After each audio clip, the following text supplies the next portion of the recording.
በስመ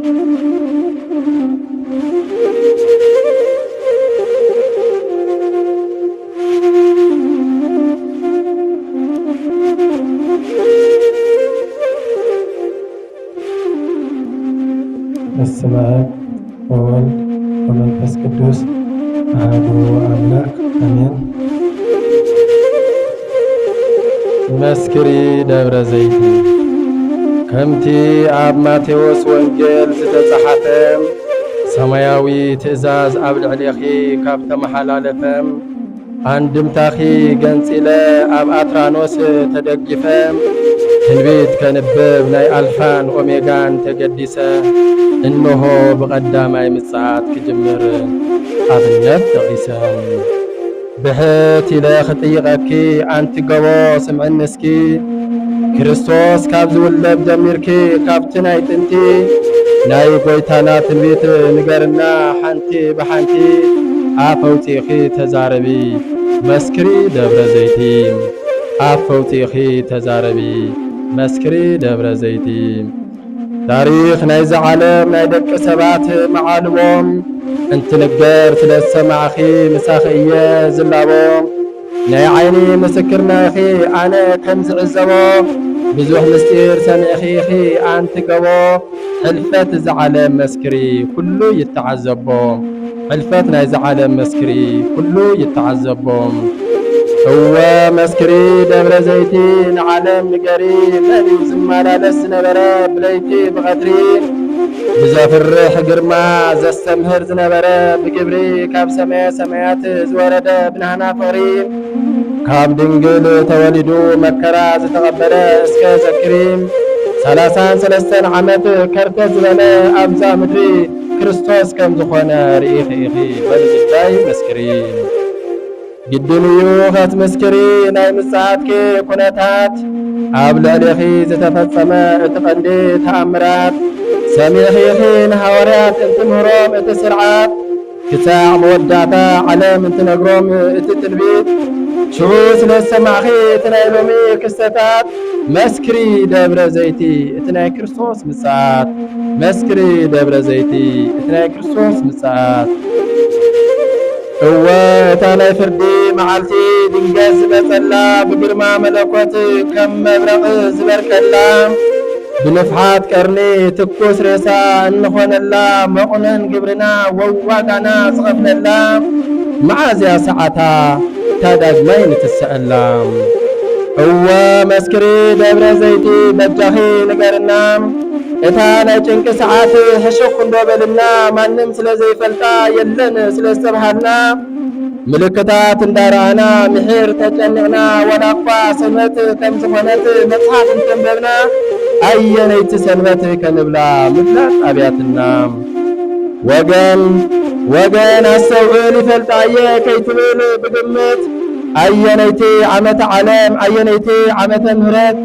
ክንደይ ዘመነ ዮሐንስ ክንደይ ወርሒ መጋቢት ኣየነይቲ ምዃና እታ 29 ዕለት ከቶ ኣይትፍለጥን እያ ንሳስ እታ ዝመጸላ ሰዓት ከቶ ኣይትፍለጥን እያ ንሳስ እታ ዝመጸላ ሰዓት እታ መዓልቲ ንሳ ምስጢረለታ መላእክት እኳ ይፈልጥዋን በጀካ ሓደ ጐይታ እሞ ነዛ ጭንቀት እዚኣ ደኣ እንታይ እዩ መድሓኒታ በሃይማኖት ጸኒዕኻ ምንባሪ ክሳዕ መወዳእታ እሞ ነዛ ጭንቀት እዚኣ ደኣ እንታይ እዩ መድሓኒታ በሃይማኖት ጸኒዕኻ ምንባሪ ክሳዕ መወዳእታ እሞ ንሰምዕ ዶ ኣለና ኣጋይሽ ናይዚ ዓለም ናብዛ ግዝያዊት ምድረ ፍዳ ዝመጻእና ብመርገም ነስተውዕል ትንቢት ዝተነገረ ግድን እዩ ክፍጸም ትፈልጥ ኢኻ ትፈልጢ ኢኺ ቃሉ ከም ዘይጠልም ትፈልጥ ኢኻ ትፈልጢ ኢኺ ቃሉ ከም ዘይጠልም ከም ወረቐት ምስ ተጠቕለለት ከይንኣቱ ናብ ገሃነም ሓደራ ሎሚ ንንካሕ እምነት ናይ ኣቦታትና ንድገም ኣብቲ ትንሣኤ ሙታን ምእንቲ ብየማን ከንቀውም ትንሣኤና ትንሣኤ ክብሪ ክኸውን ኸንጸድቕ ንዘለዓለም ሕጂ ሰዓቱ ንትጋህ ንጸሎት ንጾም ሕጂ ሰዓቱ ንትጋህ ንጸሎት ንጾም ግን ናይ ሎሚ ትውልዲ ይሰምዕ ደሎ ብርኩኺት ምጽአት ዓለም ረጊጹ ዝጽበ ከም ዘሎም ዓለም ትናወፀላ ከምቲ ትንቢት ጎይታና ዝበሎ ኣስተውዑል ገበዝ እቲ ግዜ ኣዳ ግዜ ከም ዘሎ ነብስኻ ዘይሓስካ ከይትህሉ ተነሳህ ብተሎም ነብስኻ ዘይሓስካ ከይትህሉ ተነሳህ ብተሎም ግዜ እንተለካ ግዜ ትጸበድ ሕርሞት የለን ኑዛዜ ሕጂ ተጓየ ናይ ንስሓ ሰዓቱ ሕጂ እቲ ግዜ ግዜ እንተለካ ግዜ ትጸበድ ሕርሞት የለን ኑዛዜ ሕጂ ተጓየ ናይ ንስሓ ሰዓቱ ሕጂ እቲ ግዜ ምጽአት ዓለም ከም ዝተቓረበ ዝጠራጠር ከይህሉ እቶም ምልክታት ተኸሲቶም ኣለዉ ኣስተባህልሉ ብብሔር ብዘርኢ ደቂ ሰባት ብግፍዒ ዝቐተልሉ ሰላም ፍቕሪ ሓሪሩ ጽልኢ በቒሉ ቂም ዝፈርየሉ